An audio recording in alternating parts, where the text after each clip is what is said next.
Écartez-vous.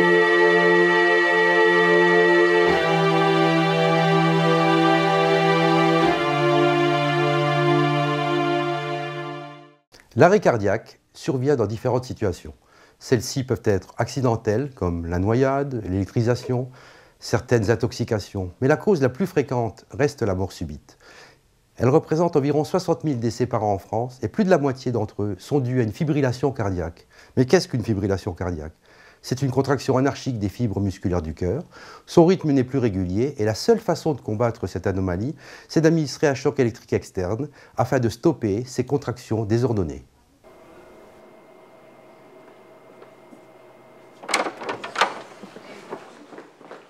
Monsieur, réveillez-vous! Ouvrez les yeux! Serrez-moi la main!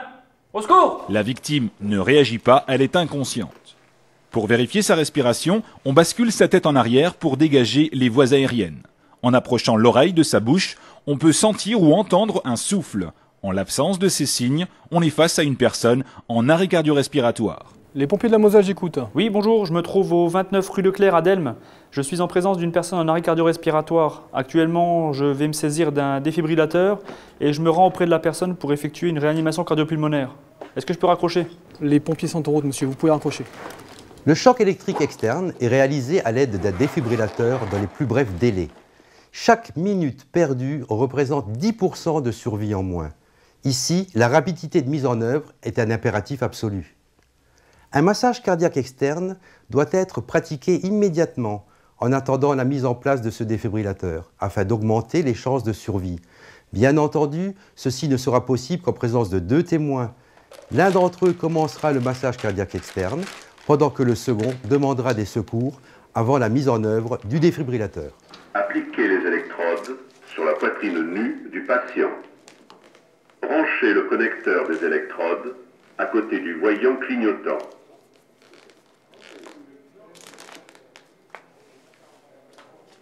Appliquez les électrodes. Branchez le connecteur. Analyse du rythme cardiaque en cours. Ne pas toucher le patient. Choc recommandé. Appareil en charge. Restez à l'écart du patient.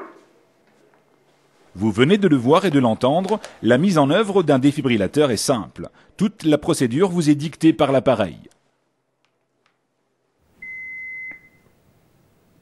Appliquez les électrodes sur la poitrine nue du patient. Des pictogrammes permettent d'installer sans risque d'erreur les électrodes destinées à analyser le rythme cardiaque et envoyer éventuellement une décharge électrique. Branchez le connecteur des électrodes à côté du voyant clignotant. Analyse du rythme cardiaque en cours. Ne pas toucher le patient. Choc recommandé.